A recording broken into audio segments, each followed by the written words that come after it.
कक्षा 10 के सभी विद्यार्थियों, आज मैं आपको मैथ्स का, यहाँ पर देख लीजिए, मैथ्स का बेहतरीन ही इम्पोर्टेंट मोस्ट इम्पोर्टेंट पेपर बताऊंगा। यहाँ पर देख लीजिए सेट डी है ये, ठीक है, घबराना नहीं है बिल्कुल भी। आपको मैंने वादा आपसे किया है कि अब की बार 90 पार लेके चलेंगे, तो बेहतरीन से इंपॉर्टेंट क्वेश्चन पेपर आपको प्रोवाइड करा रहे हैं। भले आप अलग से पढ़ो लेकिन इनको जरूर सोल्व करना है ना। चलिए, द्विघात बहुपद है x square plus b x plus c के शून्यकों का जो योगफल है वो कितना होगा, तो माइनस का बी बटा ए होगा, ठीक है, शून्यकों का योगफल।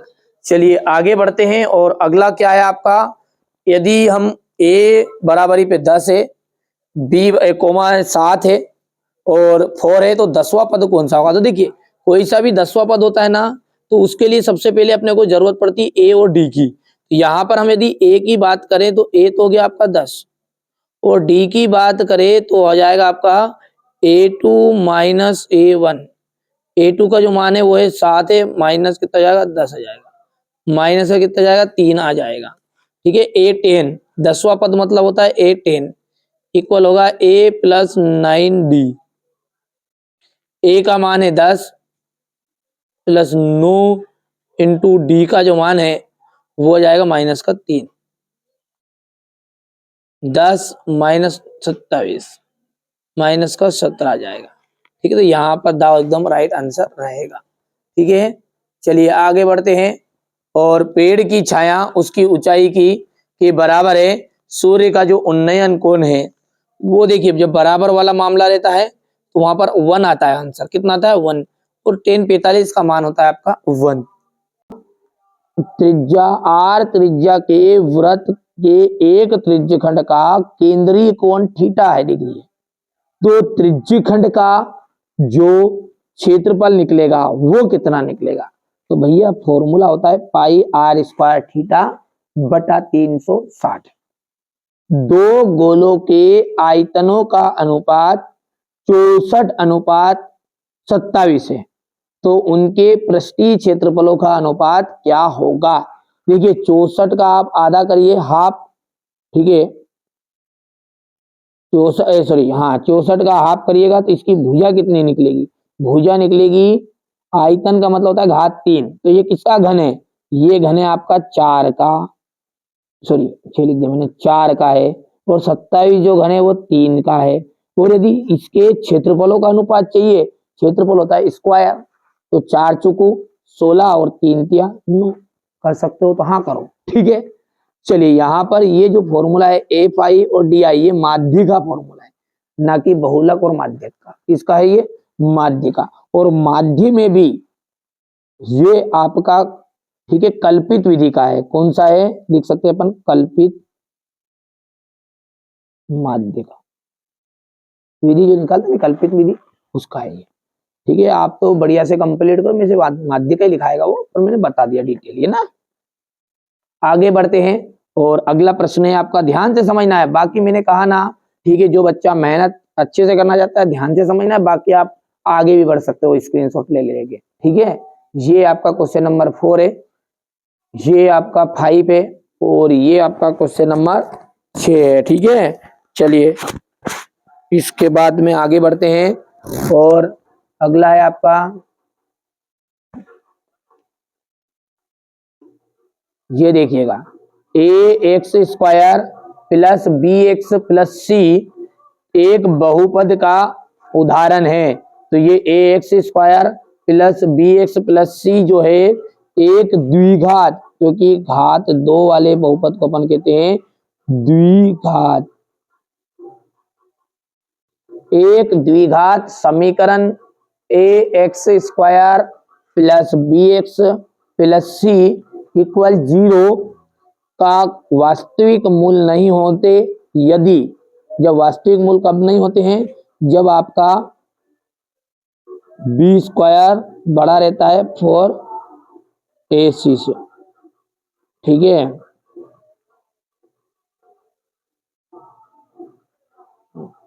यहां पर देखिए, ये आप ऐसा करिएगा इसको, तो कि ये बड़ा कब नहीं रहता है, इसको ऐसा लिखेगा ना, बी स्क्वायर माइनस 4ac जो होता है वो आपका मूल वास्तविक कब नहीं होंगे, जब वो बड़ा रहेगा 0, ठीक है, ये काट देना, आपको ये करना है ना।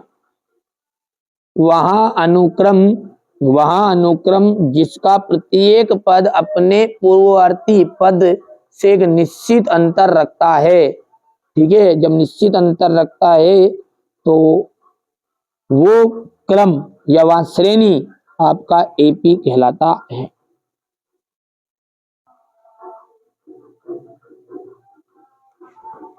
ठीक है, ए बराबर 2a, 0 है और यहाँ पर है 0, 2b का आपका मध्य बिंदु निर्देशांक क्या होगा। तो ये देखिए अपना इसका सूत्र क्या होता है, x1 x2। तो ये शुरुआत का जो रहता है ना, ये x y y है और ये भी x y y, ये है 1 1 और ये रहेगा आपका 2 2। तो 2a प्लस, देखो ध्यान से देखो जल्दी से, 2a प्लस 0 और बटे में 2, ऐसा फॉर्मूला होता है ये मध्य बिंदु का, यानी a1 a2 बटे 2, ये सॉरी x1 प्लस x2, तो x1 हो गया। अब इसी तरह y1 बोलो, y1 है 0 प्लस y2 है 2b और बटे में 2, जैसे सोल्व करोगे तो ये 2a आ जाएगा, देखो गौर से, 2a बटा 2 कोमा आ जाए कोमा और 2b बटा 2, 2 से 2 कैंसिल, यहाँ से 2 से 2, तो आंसर क्या निकल कर आया आपका, यही तो निकल कर आया a कोमा b। एरिया यहाँ पे गलत लिख दिया, यहाँ पर आएगा a कोमा b।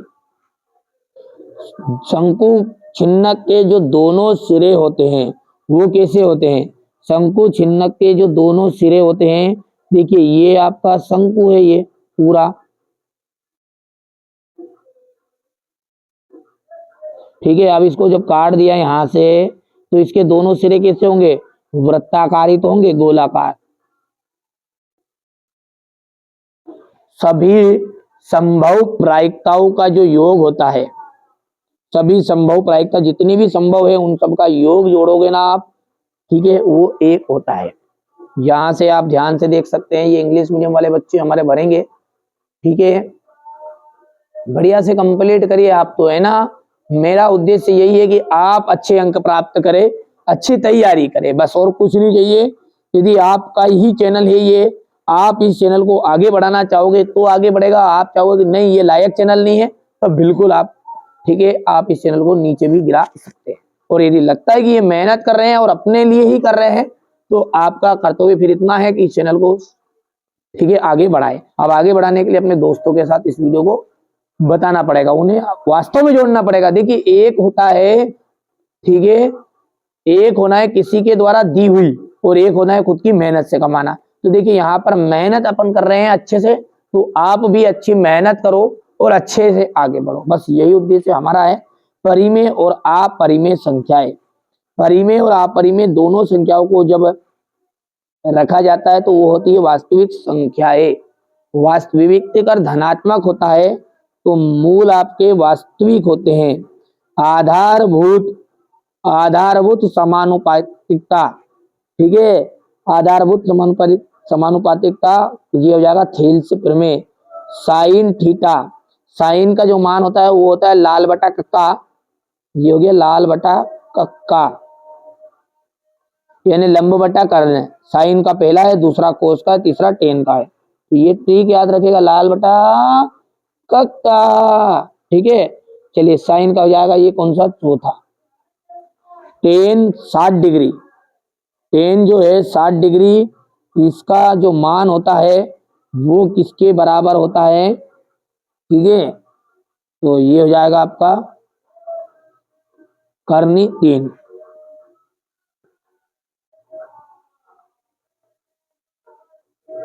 ठीक है।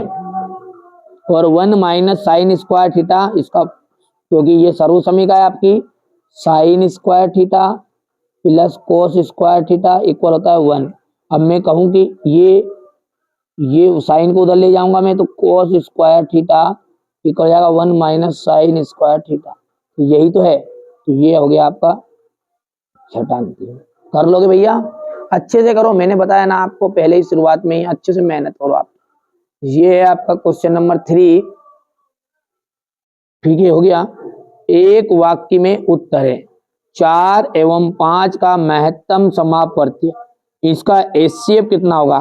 तो 4 को आप जब तोड़ोगे तो 2 गुणित 2 आ जाएगा, 5 को जब जोड़ोगे तो 5 गुणित 1 आएगा। अब भैया जो दोनों में हो वो आपका एचसीएफ होगा और छोटा हो, तो दोनों में कुछ भी नहीं दिख रहा तो 1 1 रहेगा, इसलिए इसका एचसीएफ 1 निकल कर आ जाएगा। समांतर श्रेणी जो है उसका व्यापक रूप है ये a, a plus minus 1d, a plus minus 2d, a plus minus 3d, ये श्रृंखला बार डे चलती रहेगी। कौन से त्रिभुज सदैव समरूप होते हैं? तो समबाहु त्रिभुज।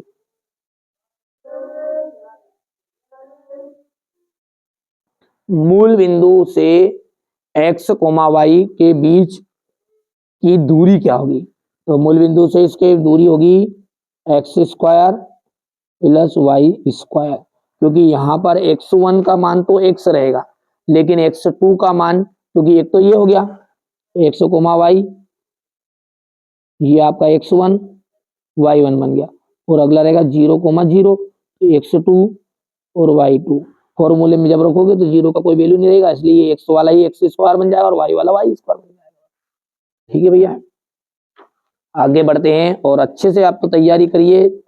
ठीक है, किसी बिंदु को केवल एक बिंदु पर प्रतिच्छेद करने वाली रेखा कहलाती है। तो एक बिंदु पर जो प्रतिच्छेद करेगी उसे हम कहेंगे स्पर्श रेखा। कोई एक वृत्त है ये, और इसको केवल और केवल एक ही बिंदु पर तो स्पर्श रेखा कहलाएगी। घटना ई की प्रायिकता और ई नहीं की प्रायिकता क्या होती है? तो एक फॉर्मूला है, आप जानते हैं ना, पीई प्लस पीई बार, इसका मान होता है 1। यहाँ पर इसकी प्रायिकता भी कितनी निकल जाएगी? 1 आ जाएगी।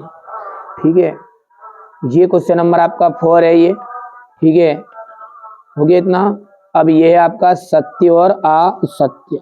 सत्य असत्य में क्या है?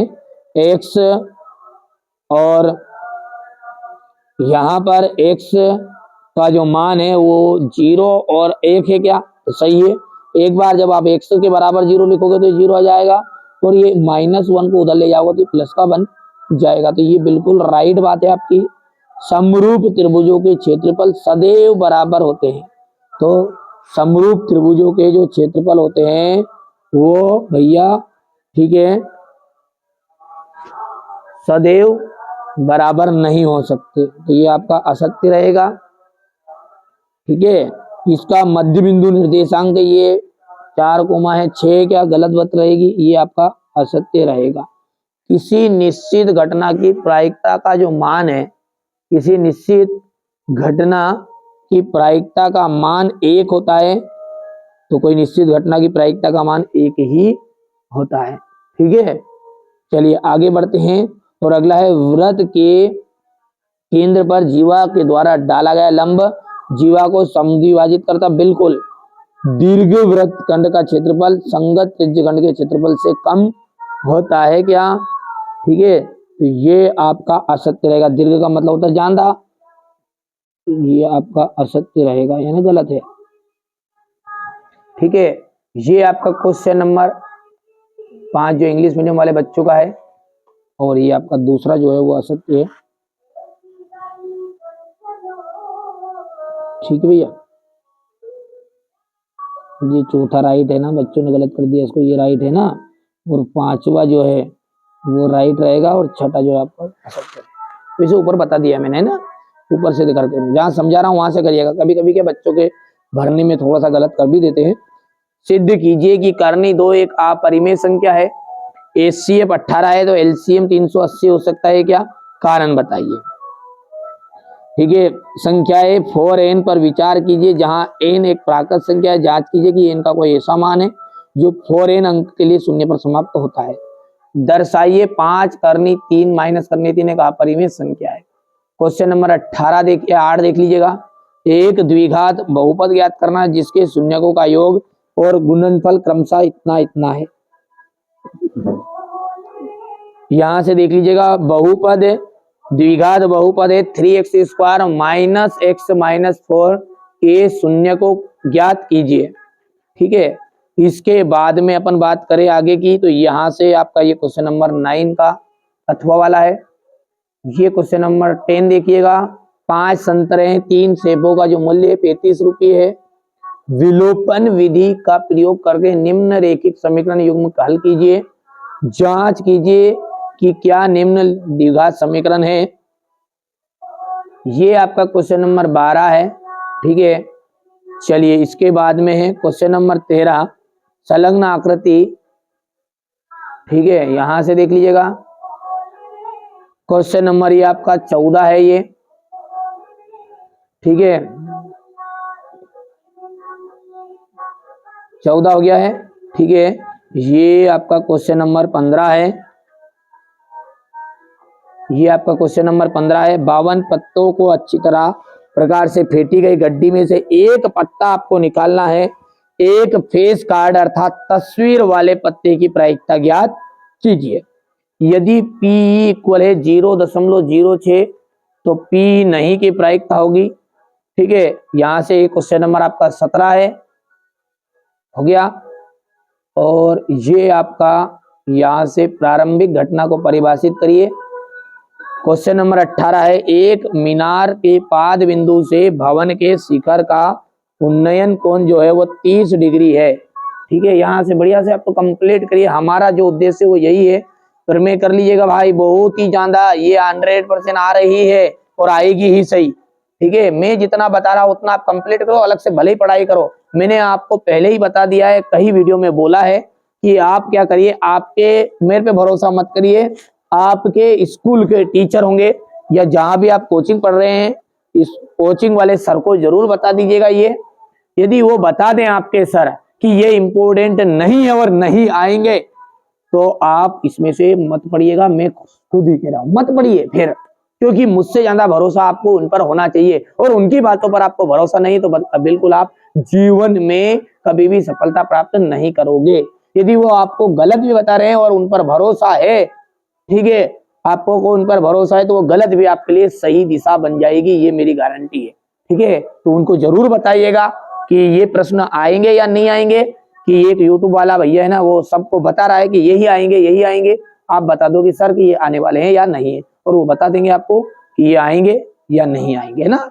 चलिए, तो ये क्वेश्चन नंबर आपका 22 है और ये इसका अथवा वाला है, ठीक है। चलिए आगे देखिएगा। क्वेश्चन नंबर 22 तक हो गया है। इसके बाद में हम बात करेंगे तो क्वेश्चन नंबर आपका 23 आएगा, है ना। ये क्वेश्चन नंबर 23 है। स्क्रीनशॉट ले लेना है भाई, है ना। ये हो गया। यहां से देखिएगा, ये इसका इंग्लिश मीडियम वाले बच्चों का है। स्क्रीनशॉट लेते जाओ ना, अच्छे से करो, है ना। हमारा उद्देश्य यही है कि आप अच्छे अंक प्राप्त करो। यहां से आप देख सकते हैं।